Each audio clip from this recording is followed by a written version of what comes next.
ደም ግባት የለውም ስለኛ ተገርፏ ይህንን ሕማሙን ማንሰ በሞት የተገለጠ ፍቅር።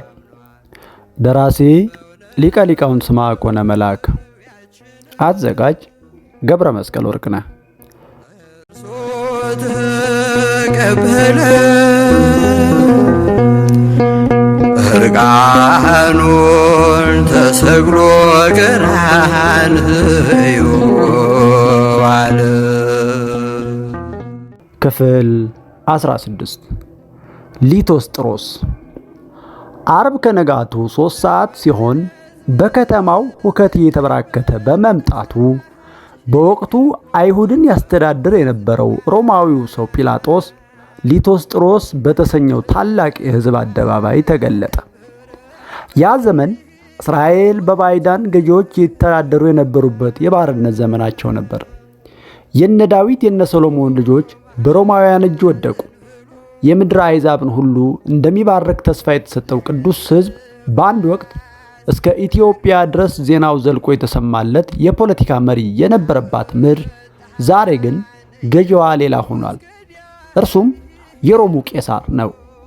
እነርሱም ያደሩበት ጭቃ ከጭድ ይሞቃል እንዲሉ የባርነት ኑሮው ተመችቷቸው ኑሮ ከቄሳር በቀር ንጉሥ የለንም አሉ። ሮማውያን ሳይቀር የአይሁድ ንጉሣቸው የናዝሬቱ ኢየሱስ መሆኑን እየመሰከሩ እስራኤል ግን ላለመቀበል አመነቱ። ይህ ሁሉ የጌታን ሰው የመሆን ዓላማ የሚያሳይ ሆኖ የተሰራ ታሪክ ነበር። ስናነጻጽረውም አይሁድን በመላው ደቂቀ አዳም፣ ሮማውያንን በአጋንንት፣ ቄሳርን በዲያብሎስ እንመስለዋለን። እስራኤል በሮማውያን ግዛት ውስጥ እንደነበሩ የሰው ልጆች ሁሉ በዲያብሎስ ግዛት ውስጥ በነበሩበት ዘመን ነው ጌታ የመጣው። ሕዝቡ ከቄሳር በቀር ንጉሥ የለም ማለታቸው አዳምና ሔዋን ወደውና ፈቅደው የባርነት ፊርማቸውን ለዲያብሎስ ማስቀመጣቸውን ለመግለጽ ነው። ጲላጦስ እንኳን ሮማዊው የአይሁድ ንጉሣቸው የናዝሬቱ ኢየሱስ መሆኑን እየመሰከረለት፣ ወገኖቹ አይሁድ ግን አልቀበልም አሉ። ልክ እንደ ሮማውያን ሁሉ አጋንንትም ጌታችን የእግዚአብሔር ልጅ መሆኑን እየመሰከሩ አይሁድ የዮሴፍ ልጅ ነው ከሚለው ሐሳባቸው ያልተመለሱ መሆናቸውን የሚያሳይ ጥልቅ ምስጢር ነው። የክርስቶስን ጌትነት የሚቀበል ሁሉ የቄሳር ጠላት ነው የሚል አዋጅም አጽድቀው ነበር። እውነት ነው። የጌታችን ጌትነቱን ከሚመሰክር ሰው በቀር ዲያብሎስ ማንን ይጠላል? አንዳንዶቹን ቁልቁል ያሰቅላቸው፣ በመጋዝ ያስተረተራቸው፣ ቆዳቸውን ያስገፈፋቸው ለዚህ አይደል? በዚህም ሁኔታ ውስጥ እያለች ነው ሊቶስጥሮስ ጌታ ፍርዱን ለመቀበል የቆመባት። በዚህ ሰዓት አዳም ከነልጆቹ በዲያብሎስ ፊት መከራን በመቀበል ላይ ነበርና ሌሊቱን በመከራና በእንግልት አልፎ ይህች ሰዓት የነገስታት ፍርድ ተሰምቶ የመጨረሻ ፍርድ የሚጠበቅባት ሰዓት ናት። ነገስታቱም ምንም ይበሉ ምን በምን አይነት ሞት መሞት እንዳለበት አይሁድ ተስማምተው ወስነዋል። ምንም ይወስን ምን እሱን ከሞት ማዳን የሚቻለው አንድ ሰው እንኳን በምድር ላይ እንደሌለ ያውቃሉ። የጌታ ሞቱ አስቀድሞ የተወሰነ እንጂ በአጋጣሚ የተፈጸመ አይደለምና ውሳኔው የእግዚአብሔር በመሆኑ ጲላጦስ ምንም ከሚስቱ ከአብሮቅላ ከሁለቱም ልጆቹ መልእክት የደረሰው ቢሆንም ራሱን ለማዳን ካልሆነ ክርስቶስን ለማዳን አልጠቀመው። በማቴዎስ ወንጌል ምዕራፍ 27 ቁጥር 19 እንደተጻፈው። ምክንያቱም በአጸደ ነፍስም በአጸደ ሥጋም የነበሩ ፍጥረታት ሁሉ የሚሰቀልበት ጊዜ እየናፈቃቸው ይሰቀል ይሰቀል እያሉ ይጮሁ ነበርና ይህንን አደረገ። በመቃብር የነበሩት ሰዎች የሰው ልጆች አንቀላፍተው ያሉ ቢሆኑም በተስፋ ሆነው ሥጋዬም በተስፋ ታድራለች፣ ነፍሴን በሲኦል አትተዋትምና ቅዱስን መበስበስን ያይ ዘንድ አትተወውም የሚለውን መዝሙር 15 ቁጥር 9 ይዘምራሉ። በሲኦል ያሉ ነፍሳት፣ በዚህ ምድር የሚኖሩ ፍጥረታት፣ በመቃብር ያሉ ሙታን በአንድ ድምፅ ይሰቀል ይሰቀል እያሉ ደጅ ይጠናሉ። የዚህን ሁሉ ጥያቄ መመለስ የሚችል ክርስቶስ እንጂ ጲላጦስ አይደለምና ሲረታ እነሆ ንጉሳችሁ ብሎ አሳልፎ ሰጣቸው። ከ3 ሰዓት እስከ 6 ሰዓት መረመረው፣ መፍትሄ ግን አላገኘው። ጻድቁን አላጸደቀውም፣ ኃጥኡን አልኮነነው። በሦስቱም ክፍላተ ዘመና አዝማን በዘመነ አበው፣ በዘመነ መሳፍንትና በዘመነ ነገሥት ጻድቁ መጽደቁ ኃጥኡ ብቻ መኮነኑ ያልቻለበት በሁሉም ላይ የሞት ፍርድ ይፈረድ የነበረበት ዘመን መሆኑን ያጠይቃል። ሕዝቡና ካህናቱ ይጣደፉ የነበረው መፍትሄ ለሚያመጣ የጌታ ሞት ነውና ስለ ሕዝቡ ፈቃድ ተላልፎ እንዲሞት ጲላጦስ አሳልፎ ሰጣቸው። የሚሞተውና ደሙን የሚያፈሰው ስለ ብዙዎች የኃጢአት ይቅርታ መሆኑን እሱም አስቀድሞ ተናግሮ ነበር በማቴዎስ ወንጌል ምዕራፍ 26 ቁጥር 27 ላይ።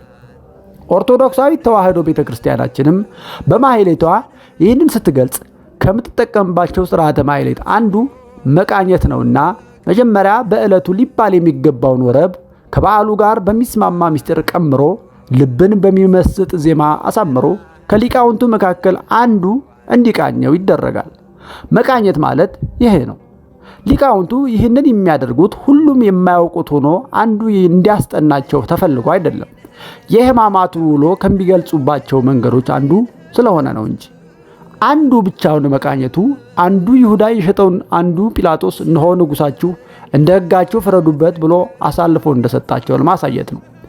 አንዱ ከቃኘው በኋላ ሁሉም ሊቃውንት አንድ ጊዜ በቀኝ አንድ ጊዜ በግራ እየተቀባበሉ ያደርሱታል። መቋሚያቸውንም በትከሻቸው ላይ አድርገው ወደፊት ወደ ኋላ ወደ ቀኝ ወደ ግራ እየተመላለሱ ብድግ ቁጭ እያሉ አእምሮን በሚማርክ አቀራረብ ያቀርቡታል። በዚህም ጲላጦስ ፈቃዳቸውን ይፈጽሙበት ዘንድ ከፈቀደላቸው በኋላ ያደረሱበትን መከራ ልቅም አድርጎ ስዕላዊ በሆነ አቀራረብ የሚያቀርቡበት መንገድ ነው። በትከሻቸው ላይ መቋሚያቸውን መያዛቸው ጌታ በትከሻው ላይ ለእኛ ሲል መስቀል ተሸከመ ማለታችን ነው።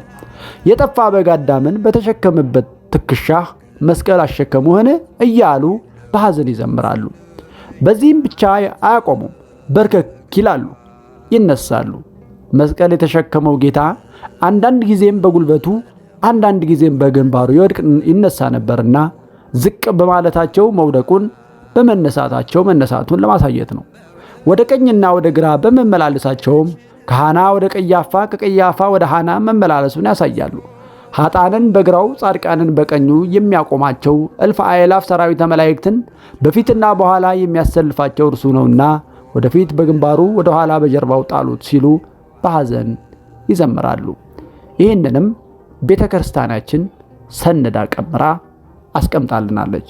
ለዛሬው ይህንን ይመስላል። ወስብሐት ለእግዚአብሔር ወለወላዲቱ ድንግል ወለመስቀሉ ክቡር። ይቆየን።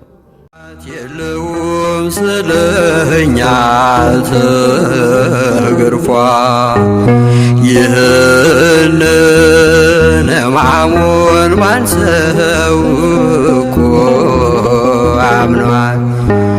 በእውነት ደዌያችን እርሱ ተቀበለ።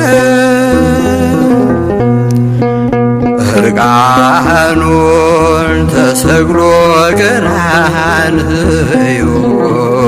ዋለ።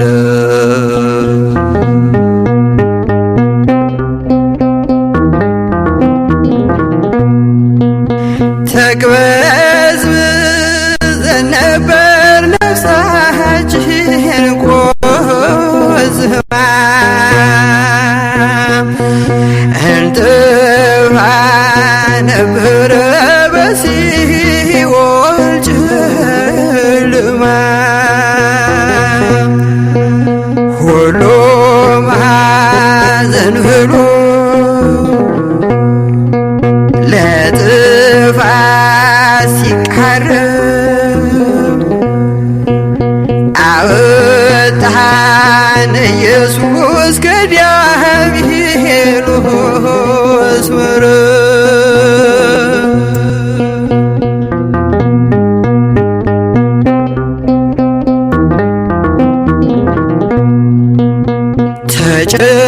ተጨነቀ ጌታ ተሰቃየ ጌታ